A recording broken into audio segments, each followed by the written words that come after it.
अस्सलाम वालेकुम। AIIMS ERP के डिस्ट्रीब्यूशन वर्जन के लिए एक छोटा सा डेमो इस इंट्रोडक्टरी डेमो तैयार किया गया। ये फ्रंट आप पे जो स्क्रीन देख रहे हैं ये लॉगिन स्क्रीन है। बेसिकली यहाँ पे आप अपना सिस्टम के जो आपके यूज़र्स बने हुए हैं उसके में इस स्क्रीन पे आके लॉगिन करेंगे।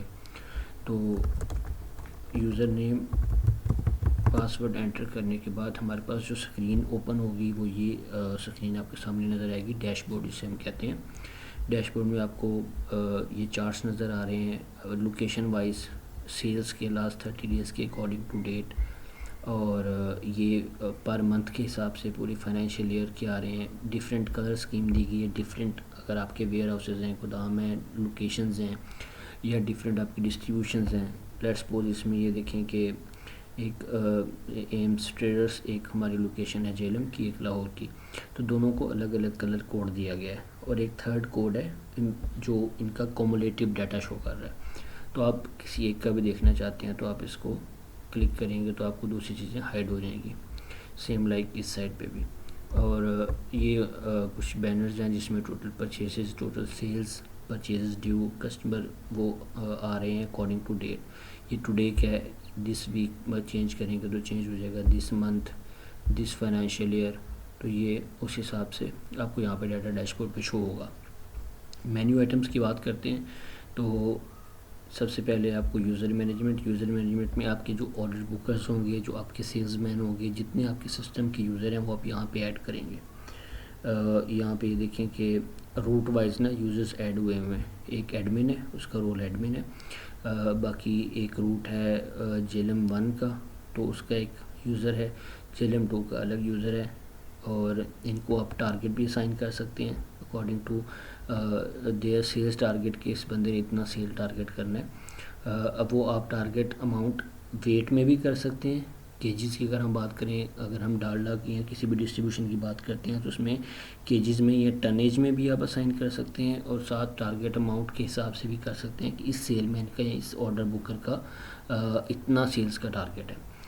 किसी की भी यूज़र का पासवर्ड वगैरह चेंज करना है तो आप यहाँ से एडिट करके पासवर्ड वगैरह उनको चेंज कर सकते हैं, नाम चेंज कर सकते हैं। उन्हें डिफरेंट लोकेशन असाइन करनी है। करंटली इसको हमने ये लोकेशन असाइन की हुई है, उसको हम दूसरी देना चाहते हैं तो दूसरी चेक करके इसको यहाँ पे नीचे अपडेट करेंगे तो ये हमारी इसको इस यूज़र को वो लोकेशन असाइन हो जाएगी।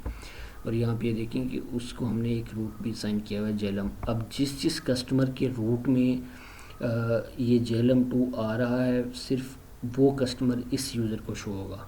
लाइक एक रूट के लिए एक बुकर फिक्स हो जाएगा, उसे पता होगा, और वो जब बिल बनाएगा तो उसे सिर्फ अपने ही कस्टमर शो होंगे जो उस रूट के होंगे, उसे किसी और के शो नहीं होंगे।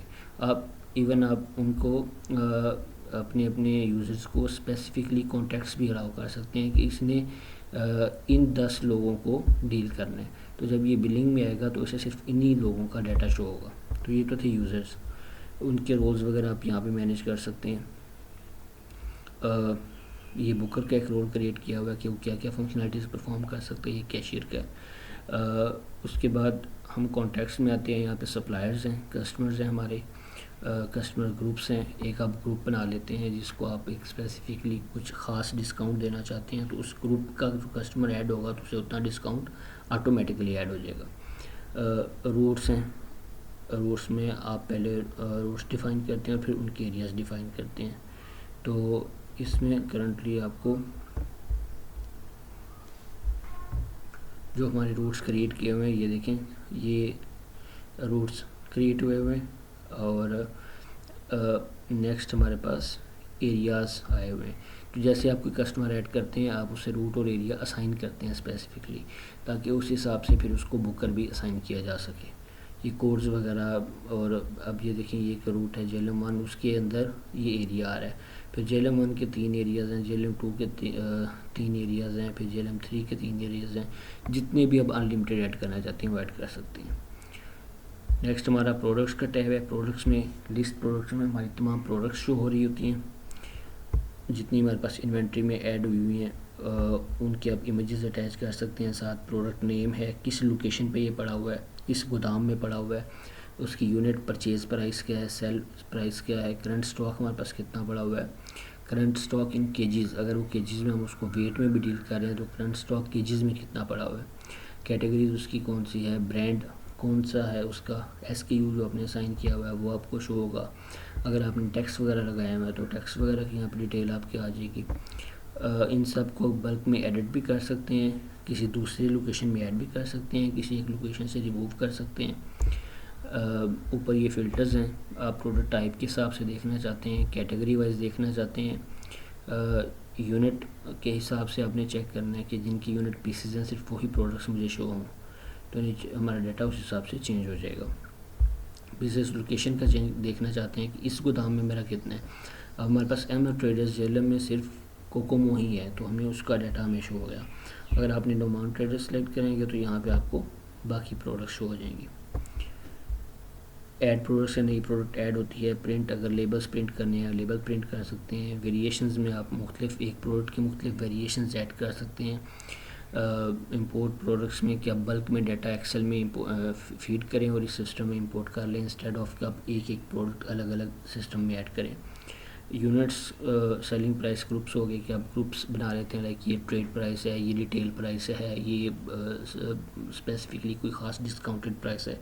तो जब आप सेल करने लगते हैं तो फिर आप उस ग्रुप को सेलेक्ट करेंगे तो वो प्राइस जो आपने डिफ़ाइन की होगी आइटम की वो चल जाएगी। यूनिट्स हैं, यूनिट्स में आप मल्टीपल यूनिट्स, एक यूनिट के अंदर दूसरी यूनिट भी ऐड कर सकते हैं। लाइक फॉर एग्जांपल एक हमारे पास अगर सिंगल 1 kg एक यूनिट है तो फिर हम एक कार्टन क्रिएट करते हैं तो उस कार्टन में हम kgs, number of kgs assign कर देते हैं। यह एक पीस है, फ़र्ज़ करें सबसे बेसिक यूनिट हमारा पीस है, तो एक हमने कार्टन बनाया है 100 पीसेस वाला, इसके अंदर हमारे पास 100 पीसेस होंगे। तो जब आप कार्टन सेलेक्ट करेंगे तो इन्वेंट्री में से 100 पीसेस लेस होंगे और उसी हिसाब से प्राइस इसकी डिडक्ट होगी। कैटेगरीज़ हैं, ब्रांड्स हैं जो आपने डिफ़ाइन करने हैं। अगर कोई वारंटीज़ वगैरह हैं उनको भी डील कर सकते हैं, ऑन ऑफ इसके अंदर अवेलेबल है ऑप्शन। उसके बाद हम परचेज़ में आते हैं। परचेज़ के अंदर ऐड परचेज़ करेंगे तो यहाँ पे आप इन्वेंट्री इन कर रहे होते हैं अपने सप्लायर से। सप्लायर नेम सेलेक्ट कर लेंगे कोई भी। ऑप्टिमल ट्रेडर एक सप्लायर है वो सिलेक्ट कर लिया। अगर उनकी इनवाइस का कोई रेफरेंस नंबर आया है वो हम ऐड कर लेंगे। किस डेट को हम परचेज़ कर रहे हैं, स्टेटस क्या है, हमें रिसीव हो चुका है या अभी ऑर्डर है या पेंडिंग है, किस लोकेशन में हम रिसीव कर रहे हैं, कोई पेमेंट टर्म डिसाइड हुई है कि इतने मंथ बाद हमने पे करना है वो आप सिलेक्ट कर सकते हैं। फिर उनकी कोई हार्ड फॉर्म में इनवाइस आई है वो आप यहाँ से ब्राउज़ करके उसको भी आप सिस्टम में अटैच कर सकते हैं ताकि बाद में जब आप डाटा रिकनसाइल कर रहे हो तो आपको उसमें आसानी हो।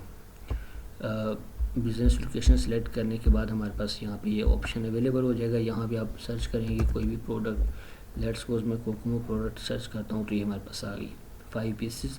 अब इसके 2 यूनिट है, कार्टन और पीसेस। अब एक कार्टन, एक पीस की प्राइस है 3.52। जब हम कार्टन में आएंगे तो क्योंकि एक कार्टन के अंदर 100 पीस थे तो उसने 3.52 को 100 से मल्टीप्लाई किया तो 352 हमारा कार्टन का रेट आ गया। ये हमारा सेल प्राइस भी आ रही है, कोई भी आप अमाउंट यहाँ से चेंज कर सकते हैं। उसके बाद अगर कोई डिस्काउंट आपको मिले आप यहाँ पे डिस्काउंट अमाउंट में लिख लेंगे, अगर परसेंटेज में है परसेंटेज में लिख लेंगे, कोई टैक्स लगाना है वो आप लगा सकते हैं। अदरवाइज़ फिर आप यहाँ पे एंड पे अगर आपने ऑन इनवाइस पेमेंट करनी है तो आप यहाँ पे अमाउंट एंटर कर देंगे। अगर आपने ऑन इनवाइस पेमेंट नहीं करनी है तो फिर हमारी पेमेंट ड्यू में रहेगी और हम इसको सेव करेंगे तो उतनी इन्वेंट्री हमारे पास सिस्टम में ऐड हो जाएगी।